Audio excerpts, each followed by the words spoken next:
안녕하세요. 회생파산TV 김영용 법무사입니다. 안녕하세요. 아나운서 전지후입니다. 법무사님, 네. 오늘은 좀 무거운 주제예요. 네, 그럴 수도 있을 것 같아요. 네, 개인 파산을 신청했다가 네. 오히려 형사 처벌을 받을 수 있는 경우가 있는 것 같은데 어떤 경우가 이런 경우예요?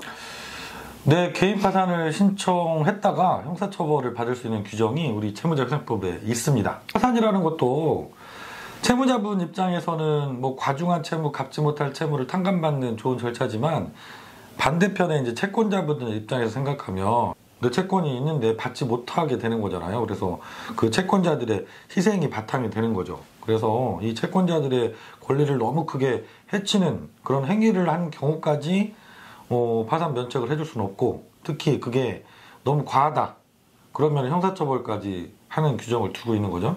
그래야지 이제 그 파산 신청하시는 분들이 그런 부분들을 조심하고 해서는 안 되는 행위들을 하지 않겠죠. 그럼 좀 구체적으로 네. 어떤 경우에 형사처벌까지 받게 되는지 좀 알려주세요. 법률 규정은 좀 여러 가지가 있는데요. 그 중에서 뭐 많은 규정들은 실무에서 적용되기가 좀 어려운 규정들이고, 네. 대표적인 것들은 세 가지예요, 세 가지. 그걸 좀 세분화해도 5가지 정도 되는 것 같아요. 그래서 첫 번째는 사기 파산죄 규정, 네. 가장 엄한 규정이 있고요. 두 번째, 과태 파산죄라는 규정을 또 두고 있고요.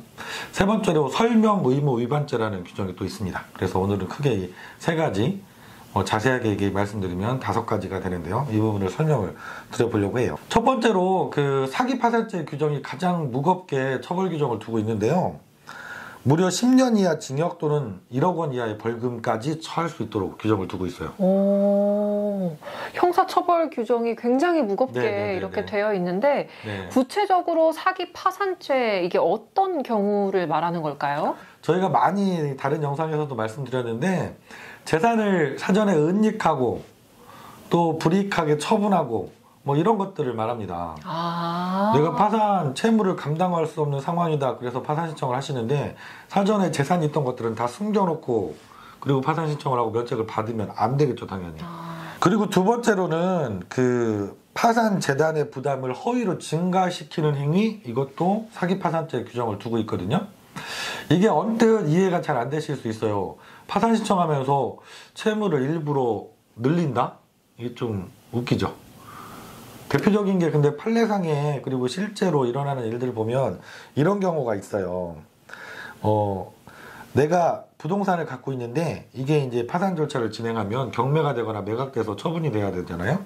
이때 경매가 될 걸 예상을 하고 그 최우선 변제를 받을 수 있는 소액 임차인을 가짜로 만들어서 넣는 거예요. 아, 가짜로. 예, 그러면 서울 같은 경우는 최대한 5,500만 원까지 그 소액 임차인이 배당을 먼저 받아가게 되거든요. 그렇죠. 그러면 그 소액 임차인한테 그 돈을 뒤로 돌려받는다든가 이런 행위를 할 수도 있잖아요. 실제 이런 일들이 있었습니다. 그래서 대표적으로 이렇게 허위로 없는 채무인데 그걸 있는 것처럼 채무를 증가시켜서 신청하는 행위도 사기 파산죄로 규정을 두고 있습니다. 그리고 두 번째로 과태 파산죄라는 규정이 있습니다. 네. 이 과태 파산죄는 사기 파산죄의 딱 절반이에요. 처벌 규정이 5년 이하 징역 또는 5천만 원 이하의 벌금까지 처할 수 있도록 규정을 두고 있어요. 이름이 좀 어려운데요. 네네. 이 과태 파산죄 구체적으로 어떤 경우예요? 과태 파산죄에도 판례가 좀 많아요. 그래서 판례를 중심으로 설명을 드려볼게요. 네. 첫 번째 과태 파산죄 규정은 파산 선고를 지연시킬 목적으로 신용거래로 상품을 구입해서 현저히 불이익한 조건으로 처분하는 행위. 쉽게 생각하면 카드깡 같은 걸 생각하십니다. 예, 내가 어차피 카드가 연체될 건데 그 전에 카드로 물건을 많이 구입을 해요. 그리고 그걸 바로 싼 가격에 팔아치우는 거죠. 그럼 현금을 내가 얻을 수 있겠죠. 이런 경우가 있고요. 그 다음에 백화점에서 상품권을 다량으로 구입을 해요. 네. 상품권 깡을 하는 거죠. 할인해서 팔 수 있잖아요. 이런 것도 판례가 있어요. 과태 파산죄 두 번째 규정은 채권자가 많아요. 근데 어느 특정한 채권자한테만 이익을 줄 목적으로 담보를 그 사람한테만 제공해 주거나 그 사람 채무만 소멸시키는 행위를 하는 것을 과태파산죄 두 번째 규정을 두고 있어요. 판례를 보면 이런 게 있어요. 지급불능 상태에서 채권자 중에 한 명한테만 내가 부동산을 갖고 있는데 거기에 근저당권을 설정해 준 거예요. 이것도 과태파산죄에 해당된다는 판례가 있고요. 그리고 실무상에서 과태파산죄 가장 흔하게 일어나는 것 중에 하나가 사업을 하시던 사장님들이 이제 사업을 이제 부도가 나서 폐업을 해야 되는 상황에 처했을 때 자기가 갖고 있던 재산이 일부 있을 수 있습니다.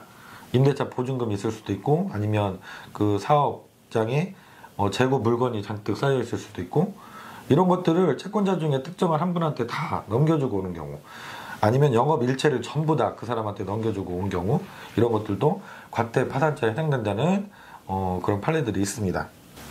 그럼 이 파산 범죄의 마지막 경우는 어떤 경우일까요?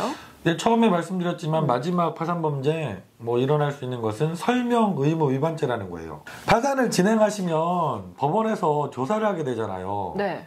파산 관제인이라는 분이 선임돼서 그분이 조사를 하게 됩니다. 그런데 파산 관제인이 조사에 필요해서 어떤 걸 소명하라고 자료를 제출하라고 요구를 해요. 그렇죠. 근데 그 자료 제출하지 않는 거예요. 그런 경우에도 처벌받도록 규정하고 있어요. 좀 과하다는 생각이 들기도 하죠. 네. 자료 내라고 했는데 안 냈다고 해서 처벌까지 할 수 있다. 그렇군요. 근데 이게 규정이 없으면 네. 이 파산이라는 것은 그 채무자가 자료를 대부분 다 갖고 있잖아요. 본인이 갖고 있기 때문에 파산 관제인이 조사하려면 당연히 자료를 어떤 부분에 대해서 요구를 할 수밖에 없고 그분이 한 행위에 대해서 왜 그랬는지 소명을 요구할 수밖에 없잖아요. 근데 채무자가 거기 협조를 안 해요. 그럼 조사 자체가 불가능해질 수 있습니다. 그래서 파산 절차가 잘 진행될 수 있도록 이 규정을 통해서 좀 그 채무자분들을 신청하시는 분들을 좀 압박을 한다고 생각을 하시면 되죠. 파산 관제인 입장에서 보면 이게 제일 큰 무기가 됩니다. 조사할 때. 근데 본부사님, 네. 사실 이렇게 형사처벌을 받을 수 있는 이 파산 범죄에 대해서 규정이 되어 있다, 법이 있다라고 설명은 해주셨는데 네. 실제로 이렇게 이 규정으로 형사처벌을 받는 분들 이런 경우 있나요? 제가 지금 벌써 18년째 일을 하고 있잖아요. 정말 네. 많은 사건들을 했죠. 근데 제가 경험했던 사건 중에는 파산 범죄로 형사처벌을 받은 사건은 없었어요. 그래서 실제로 실무에서는 이 형사처벌 조항까지 적용을 해서 형사처벌까지 시키는 일은 거의 없을 것 같아요.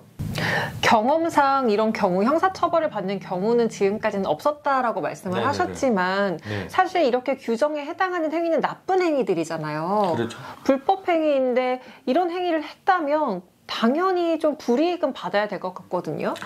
네, 오늘 이제 제가 마지막으로 말씀드리고 싶었던 게 그 부분인데, 파산범죄 규정이 있고 여기에 해당되는 행위를 했더라도 형사처벌은 실무상에서는 크게 많이 생기는 일은 아닌 것 같아요. 하지만 이 파산범죄라는 것이 대표적인 면책 불허가 사유입니다. 예, 면책 불허가 사유가 많이 있잖아요. 근데 그 중에서 가장 흔하게 일어나고 또 가장 엄하게 규정을 적용하는 것이 이 파산 범죄에 해당되는 행위를 했을 때 법원에서는 면책 불허가를 하게 돼요.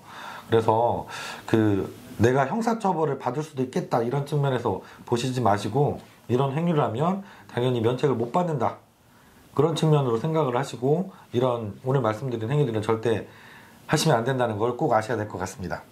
다음 시간에도 여러분들도 궁금해하실 좋은 내용 잘 준비해서 좋은 영상으로 다시 찾아뵙도록 하겠습니다. 감사합니다. 시청해주신 우리 구독자 여러분 고맙습니다.